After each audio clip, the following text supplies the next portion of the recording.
তাতে শান্তি।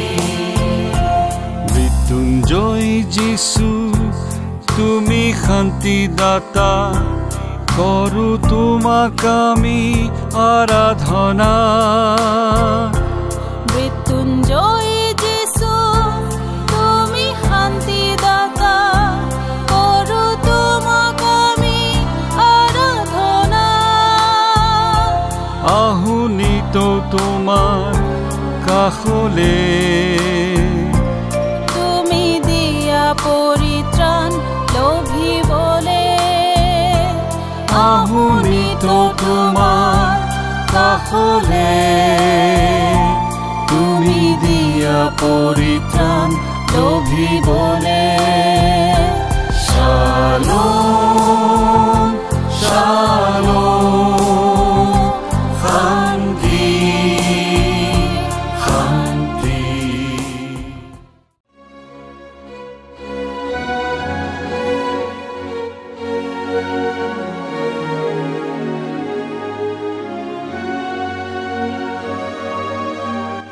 সকলোলৈ খ্ৰীষ্টীয় প্ৰেমৰ নমস্কাৰ জনাই এই ধাৰাবাহিক বাইবেল অধ্যয়ন অনুষ্ঠানটিলৈ আদৰণি জনাইছোঁ। আহক পবিত্ৰ বাইবেলৰ তত্ত্বসমূহ শুনি সকলোৱে আশীৰ্বাদ প্ৰাপ্ত হওঁ।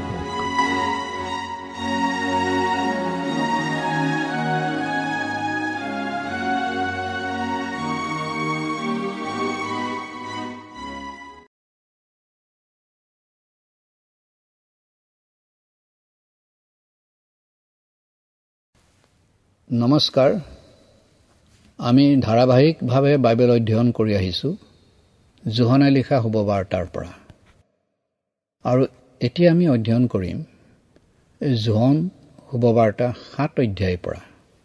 ই এটা দীঘলীয়া অধ্যায় হয়, আমি সম্পূৰ্ণ পাঠ নকৰোঁ।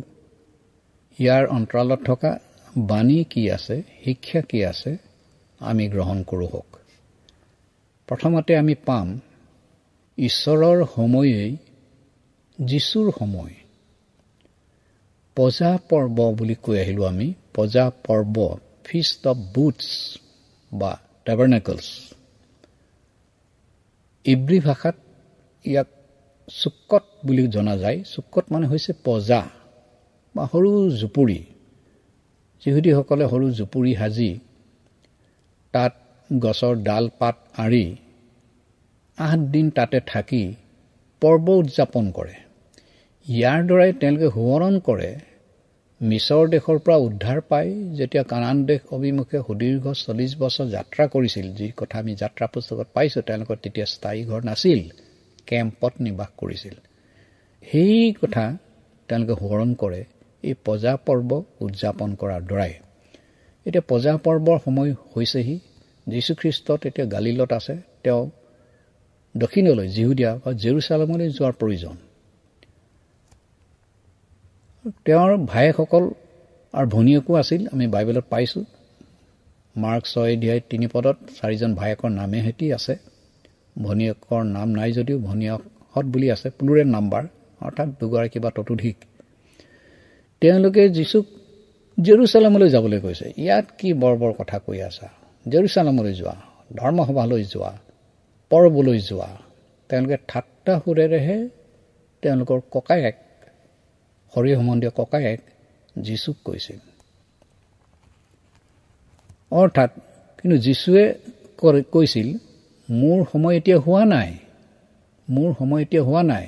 অৰ্থাৎ জেৰুচালেমলৈ যাবলৈ, যিহুদিয়ালৈ যাবলৈ তেওঁৰ সময় এতিয়া হোৱা নাই। ইয়াত যিটো সময় বুলি কৈছে, টাইম, গ্ৰীক ভাষাত 2টা শব্দ আছে সময়ৰ বাবে। এটা হৈছে কাইৰছ আৰু আনটো হৈছে ক্ৰনছ। কাইৰছ মানে উপযুক্ত সময় বা সুযোগ, আৰু ক্ৰনছ হৈছে যি আমি ছেকেণ্ড, মিনিট, ঘণ্টা আদি কৰি পৰিমাণ কৰোঁ, সেইটো কোৱা হয় ক্ৰনছ।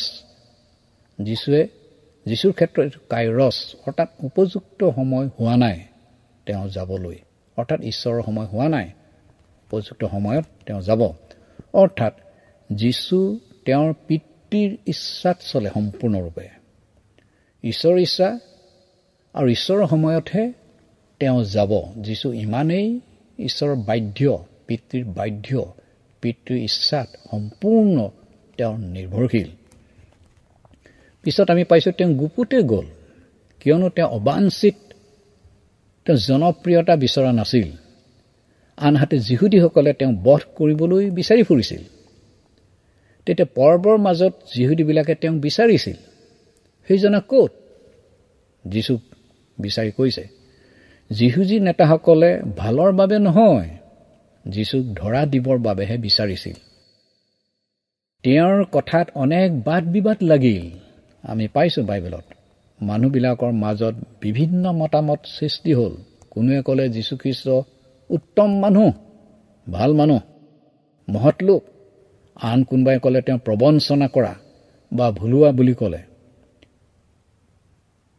আজিও মানুহৰ যীশুৰ প্ৰতি বিভিন্ন ধৰণৰ মনোভাৱ, মতবাদ। কোনোৱে কয় এজন ভাৱবাদী বা প্ৰফেট, কোনোৱে কয় এজন মহাপুৰুষ, গ্ৰেট মেন, কোনোবাই কয় ঈশ্বৰে পঠোৱা মানুহ, কোনোবাই এজন ভাল মানুহ। এই বুলিহে মানুহে ভাবে। যীশু আপোনাৰ বাবে কোন? তেওঁ প্ৰভু আৰু ত্ৰাণকৰ্তা হয়নে? নিজে নিজক অধ্যয়ন কৰি চাওক। আনহাতে যীশুৰ বিষয়ে মতামত দিলে, কিছুমানে আকৌ মতামত যদি দিয়ে যীশু ভাল মানুহ বা ভাওবাদী বা মচীহ বুলি যদি কয়, তেতিয়াহ'লে যিহুদী নেতাবিলাকৰ ৰোষত পৰিব। আজিও বহুতে সমাজৰ ভয়ত, পৰিয়ালৰ ভয়ত, নিজৰ বন্ধু বান্ধৱৰ ভয়ত বা লাজত যীশুক জানিও প্ৰকাশ্যৰূপে স্বীকাৰ নকৰে বা যীশুক বিশ্বাস কৰিব নিবিচাৰে।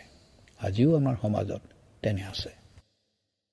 ইয়াৰ পিছতে আমি পাওঁ যীশুৰ কৰ্তৃত্ব ঈশ্বৰৰ পৰা, যিটো কৰ্তৃত্ব মানে অথৰিটি। তেতিয়া যীশুৱে ধৰ্মধামলৈ গৈ উপদেশ দিবলৈ ধৰিলে। ধৰ্মধাম মানে জেৰুচালেম মন্দিৰত গৈ উপদেশ দিলে। আৰু তেতিয়া পজা পৰ্ব, ফিষ্ট চলি আছে। যদিও যীশু সমদলত যোৱা নাছিল, গুপুতে আহিছিল, তেওঁ ঈশ্বৰৰ সময়ত আহি অতি সাহসেৰে শিক্ষা দিলে। বহুত মানুহ তাত আছে পৰ্ব। কিন্তু যীশু সচৰাচৰ গুৰু নাছিল। তেওঁলোকে যীশুৰ শিক্ষা শুনি তবত মানিছিল, ভাবিছিল এইজনে কেতিয়া প্ৰশিক্ষণ ল'লে, কেতিয়া ট্ৰেইনিং ল'লে তেওঁ গুৰু হ'বলৈ, তেওঁ ৰাবাই হ'বলৈ। তেওঁ যে ইমান সাৰ গৰ্ভ তত্ত্বমূলক আধ্যাত্মিক কথা বিষয় শিক্ষা দিছে, তেওঁ ক'ৰ পৰা শিকিলে?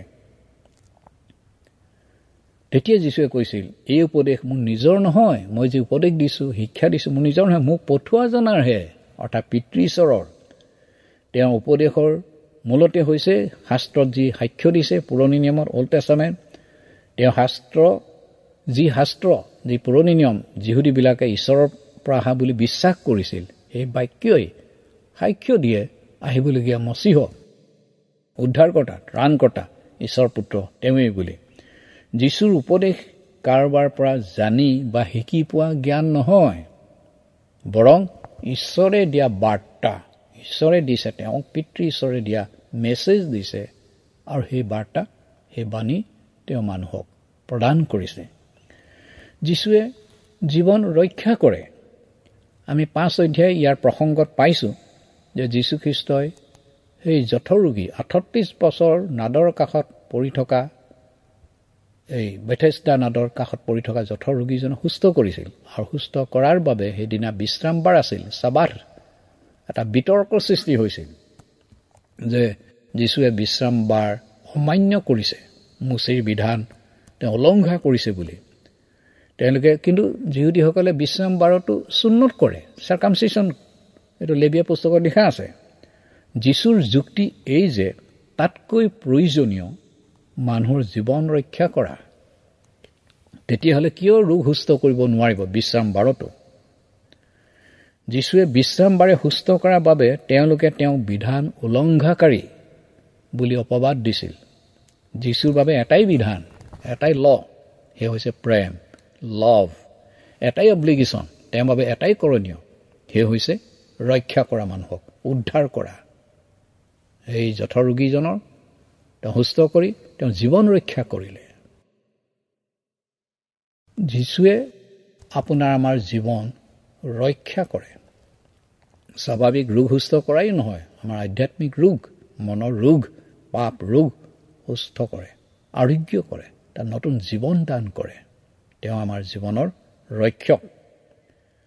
বাইবেল যীশুক জনাৰ উপায় আমি এই 7 অধ্যায় 25 পৰা 31 পদলৈকে আমি পাওঁ। বাইবেলেই যীশুক জনাৰ উপায় দিছে। যীশুক মন্দিৰত দেখি কোনে ভাবিছিল বধ কৰিবলৈ বিচৰাজন এওঁলোকৰ মাজতেই আছে দেখোন, যিজনে প্ৰকাশ হৈ কথা কৈছে যীশুৱে। তেওঁলোকৰ ধাৰণা ধৰ্মীয় নেতাসকলে আওপাকে যীশুক খ্ৰীষ্ট বুলি স্বীকাৰ কৰিছে নেকি? এওঁ ক'ৰ পৰা হ'ল, অৰ্থাৎ যীশু ক'ৰ পৰা হ'ল যিসকলে কৈছে তাক আমি জানো। যীশুৰ জন্মস্থান বেথলেহেম, পেলেষ্টাইন দেশৰ। মাক মৰিয়ম, অভিভাৱক পিতৃস্বৰূপ জোচেফ এজন বাঢ়ৈ কাৰ্পেণ্টাৰ, আৰু নাচৰথত ডাঙৰ দীঘল হৈছিল। তেওঁ ভায়েক 4জনৰ নাম আছে, তেওঁ ভনীয়েকৰ কথা উল্লেখ আছে। যিহুদীসকলৰ ধাৰণা যে খ্ৰীষ্ট বা মচীহ আহিলে তেওঁ ক'ৰ পৰা হ'ব তাক কোনেও নাজানিব। তেওঁলোকে হয়তো দানিয়েল 7 অধ্যায় 13 পদ, মলাখী 3 অধ্যায় 1 পদ আৰু আমাৰ বাইবেলত নথকা আন পুস্তক যাক এপ'কেলিপ্টিক লিটাৰেচাৰ বুলি কোৱা হয়, তাত হেভেনলি ফিগাৰ, স্বৰ্গীয় এটা তেনেকুৱা দেহা শৰীৰ নামি অহা কথা তাত এটা আভাস পোৱা যায়। তেওঁলোকে ভাবিছিল আহিবলগীয়া মচীহ তেনেধৰণেহে আহিব। কিন্তু এই মচীহ বুলি কয় যীশুকটো আমি জানো, তেওঁ মাকক জানো, তেওঁ অভিভাৱক আমি জোচেফক জানো, মৰিয়মক জানো, ভায়েকবিলাকক জানো, ভনীয়েকক জানো, ক'ত জন্ম হৈছিল জানো। কিন্তু মচীহৰ এনেকৈ আহিব জানো? সেইকাৰণে তেওঁলোকেও যীশুৰ ওপৰত সন্দেহ, যীশু যে মচীহ বুলি তেওঁলোকৰ সন্দেহ। আনহাতে সেই বাইবেলতেই আছে, বিশেষকৈ যিশয়া ভাৱবাদী পুস্তক আৰু মিশা ভাৱবাদী পুস্তকত যীশুৰ জন্ম, তেওঁৰ মৃত্যু, তেওঁ পুনৰুত্থান এই সবিশেষ বৰ্ণনা লিখা আছে। ইয়াত যীশুৱে পঠালে বুলি কৈছে। পঠালে গ্ৰীক ভাষাত এপষ্টলেইন, যাৰ মূল শব্দ এপষ্টেলো, মানে নিৰ্দিষ্ট কাৰ্যৰ বাবে দায়িত্ব দি পঠোৱা বা পাচি কৰোৱা ব্যক্তি। যীশুক ঈশ্বৰে পঠালে তেওঁৰ প্ৰায়শ্চিত্তকাৰী মৃত্যুৰ যোগে মানৱলৈ আহিল পৰিত্ৰাণ, অনন্ত জীৱন। সেয়ে আছিল তেওঁৰ মিছন, যীশুৰ মিছন। যীশুৰ আগমনৰ উদ্দেশ্য হৈছে মানৱৰ মুক্তি। আমি এই 7 অধ্যায় 32 পৰা 36 পদলৈকে আমি পাওঁ। বিধান পণ্ডিতসকল বা ফৰিচীসকল, ধৰ্মীয় নেতাসকল বা পুৰোহিতসকলে সম্ভৱ তেওঁলোকে চেনহেড্ৰিন বুলি কোৱা হয়, তেওঁলোকৰ মহাসভা পাতি যীশুক কায়াত্ব কৰি বোলে মানুহ পঠাইছিল যীশুক এৰেষ্ট কৰিবৰ কাৰণে। যীশুৱে ক'লে, মই আৰু অলপ কাল তোমালোকৰ লগত থাকি মোক পঠোৱাজনৰ ওচৰলৈ যাম, অৰ্থাৎ যি মোক পঠালে বা মই পিতৃৰ ওচৰলৈ যাম, মই বেছি কাল তোমালোকৰ লগত নাথাকোঁ বুলি কৈছে। অৰ্থাৎ তেওঁ যোৱাৰ সময় হ'বহি, যীশুৰ সময় উপস্থিত হৈছেহি। তেওঁৰ মিছন হৈছে ক্ৰুচীয় মৃত্যুত সমাপ্ত হ'ব। যেতিয়া যীশু ক্ৰুচত মৃত্যু হৈছিল, এয়ে সিদ্ধ হ'ল, ইট ইজ ফিনিছড, অৰ্থাৎ ঈশ্বৰৰ পৰিকল্পনা মানৱ জাতিৰ মুক্তিৰ অৰ্থে ক্ৰুচীয় মৃত্যুত সম্পূৰ্ণ হ'ল, সিদ্ধ হ'ল। মানুহে তাত একো যোগ আৰু বিয়োগ কৰিবলগীয়া নাই। মানৱ জাতিৰ বাবে যিজনা অকাতৰে মৃত্যু হ'ল, মানুহৰ একমাত্ৰ সেই প্ৰায়শ্চিত্তকাৰী মৃত্যুত বিশ্বাস কৰি অমূল্য জীৱন, মহাপৰিত্ৰাণ পাব পাৰে। যীশুৰ মৃত্যুৰ যোগে আমালৈ পৰিত্ৰাণ আহিল। 7 অধ্যায় 39 পদত আমি পাওঁ, জীৱন জলৰ নদী পাছে পৰ্বৰ শেষৰ দিনা, ইয়াত আৰম্ভ কৰিছে পজা পৰ্বত কি কৰা হয়, বেদীত, মন্দিৰৰ যি বেদী, চিলোৱাম নামৰ যিটো কুঁৱা বা পুখুৰী, যিটো জলাশয়ৰ পৰা আনি তাত পানী ঢলা হয়। আৰু শেষৰ অৰ্থাৎ অষ্টম দিনা ইয়াৰ চূড়ান্ত ৰূপ লয় এই ফেষ্টিভেল, যিটো পজা পৰ্ব। সেই পানীৰ বাবে যিহুদীসকলে ঈশ্বৰক ধন্যবাদ দিয়ে, বৰষুণৰ বাবে প্ৰাৰ্থনা কৰে, তাৰ ইংগিত পায়। তদুপৰি মুচিৰ সময়ত মিছৰ দেশত পৰা যাত্ৰা কৰোঁতে যে শিলৰ পৰা পানী উলিয়াই খুৱাইছিল ইছৰাইলসকলক, য'ত পানী নাই, সেই কথাও সোঁৱৰাই দিয়ে। আমি সেই বিষয়ে আমি যাত্ৰা পুস্তকত পাওঁ। জনসমাগমৰ মাজত যীশুৱে থিয় হৈ সেই স্বাভাৱিক পানী, যি চিলোৱামৰ পানী বেদীত ঢলা হয়, সেই পানী দৃশ্যমান স্বাভাৱিক পানীৰ লগত তুলনা কৰি তেওঁ আধ্যাত্মিক এটা বাৰ্তা, আধ্যাত্মিক জলৰ বিষয়ে কৈছে। যিকোনোৱে মোক বিশ্বাস কৰে, ধৰ্মশাস্ত্ৰে কোৱাৰ দৰে তেওঁ ভিতৰৰ পৰা জীৱনময় জলৰ নৈবোৰ ওলাই বৈ যাব। অৰ্থাৎ যীশুখ্ৰীষ্টই যে তেওঁ বিশ্বাস কৰিলে যে অনন্ত জীৱন পাব, প্ৰচুৰ জীৱন পাব, পবিত্ৰ আত্মা পাব, এই কথা তেওঁ বুজাব বিচাৰিছে। সেই জীৱন জলৰ ভুমুক হৈছে যীশুখ্ৰীষ্ট। এই পৰ্বতত, এই পৰ্বৰ সময়ত বেদীত স্বাভাৱিক জল, চিলোৱামৰ নাদৰ পানী, কুঁৱাৰ পানী তাত ঢলা হয়। যীশুৱে তাক তুলনা কৰিছে জীৱন জল, বৈ থকা নদীস্বৰূপ। আৰু কি স্বাভাৱিক নদী নহয়, অৰ্থাৎ জীৱন, প্ৰচুৰ শান্তি, আনন্দৰে উপচি পৰা জীৱন, ইহকাল পৰকালে থকা তেনে এটা জীৱন তেওঁ দিয়ে। যিকোনোৱে তেওঁ বিশ্বাস কৰে সেই জীৱন পায়। তাৰপিছত আমি পাইছোঁ সমাজত বিভিন্ন মত হৈছে। 7 অধ্যায় শেষৰ ফালে আমি পাইছোঁ 40 পৰা 44 পদলৈকে। যীশুৰ আচৰিত কাৰ্য, তেওঁৰ যি সাহস আৰু ক্ষমতাপন্ন তেওঁ শিক্ষা, তেওঁ যিটো মেছেজ, অথৰিটিভ যিটো টিচিং, শুনি মানুহবিলাকৰ মাজত বিভিন্ন মত হ'ল। কোনোৱে মুচিয়ে কোৱা সেই ভাৱবাদী, যীশুতকৈ 1000 বছৰ আগৰ কথা। সেই মুচিয়ে কৈছিল মোৰ দৰে এজন ভাৱবাদী আহিব বুলি। আমি দ্বিতীয় বিৱৰণত পাইছোঁ 18 অধ্যায় 15 পদত। কোনোৱে ভাবে সেই আহিবলগীয়া ভাৱবাদী যীশুৱেই। কোনোৱে কয় খ্ৰীষ্ট হয় তেওঁ, আন কোনোৱে কয় গালিলৰ পৰা কেনেকৈ খ্ৰীষ্ট ওলাব। অথচ আন কোনোৱে শাস্ত্ৰে ডায়ুদৰ বংশ, বৈথলেহেমৰ পৰাহে ওলাব বুলি তেওঁৰ বিষয়ে লোকসমূহৰ মাজত ভাগ হ'ল। যদিও যীশুখ্ৰীষ্ট শাস্ত্ৰ অনুসাৰীয়ে আহিল, পুৰণি নিয়মত যেনেকৈ শাস্ত্ৰ আছে সেই অনুযায়ীয়ে ফুলফিল হৈছে, যীশু সেই অনুযায়ীয়ে আহিল। ইয়াত মানুহবিলাক ভাগ হ'ল বুলি কোৱা হৈছে। ইয়াত গ্ৰীক ভাষাত স্কিজমা, যাক ইংৰাজীত চিজিম বুলি কোৱা হয়, অৰ্থাৎ মানে কাপোৰৰ দৰে ফালি টুকুৰা হোৱা। অৰ্থাৎ মানুহৰ মাজত যীশুৰ কথা লৈ মতভেদ হ'ল, বিভিন্ন দলাদলি বা বিভক্ত হ'ল। আজিও যীশুৰ বিষয়ে বহুতৰ বেলেগ বেলেগ ধাৰণা। কাৰোবাৰ মতে তেওঁ এজন মহাপুৰুষ, সৎ লোক, কাৰোবাৰ বাবে তেওঁ এজন সাধু লোক, গ্ৰেট চেইণ্ট, কাৰোবাৰ কাৰণে এজন ভাৱবাদী, প্ৰফেট, নবী বা ৰচুল, কাৰোবাৰ বাবে তেওঁ গুৰু বা শিক্ষক। আপুনি কি বুলি ভাবে? আপুনি কি বুলি জানে? যীশু আপোনাৰ জীৱনৰ প্ৰভু আৰু ত্ৰাণকৰ্তা হিচাপে লৈছেনে? আৰু যীশুৰ শিক্ষাৰ প্ৰভাৱ ইয়াত আমি পাইছোঁ শেষৰ ভাগত 45 পৰা 52 পদলৈ। কি কাৰণে যীশুক ধৰি নানিলি বুলি সোধাত টেকেলাবোৰ পঠাই দিছিলে পুৰোহিতসকলে, মানে যীশুক ধৰিবৰ বাবে। সেইজনাৰ দৰে মানুহে কেতিয়াও কথা কোৱা শুনা নাই। তেওঁলোকে উত্তৰ দিলে, আমি তেওঁৰ কথা সেইজনাৰ দৰে, অৰ্থাৎ যীশুৱে কোৱাৰ দৰে আমি কেতিয়াও কাৰো পৰা, কোনো গুৰু, কোনো পণ্ডিতৰ পৰা কথা কোৱা শুনা নাই। মন্দিৰত বহুতো গুৰুৱে কথা কোৱা লোকবিলাকে শুনিছে যদিও যীশুৰ দৰে কোনেও কথা কোৱা নাই।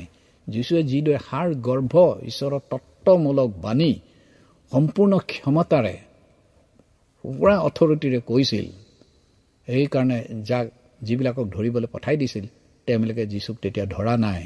তেওঁলোকে তবত মানিছে, আচৰিত মানিছে।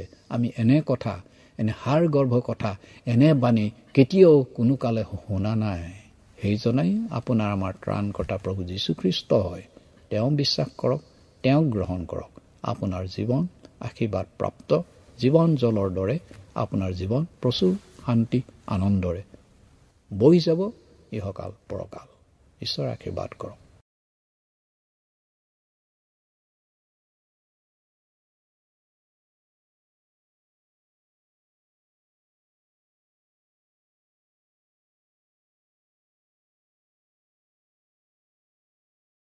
জীবন যাত্ৰা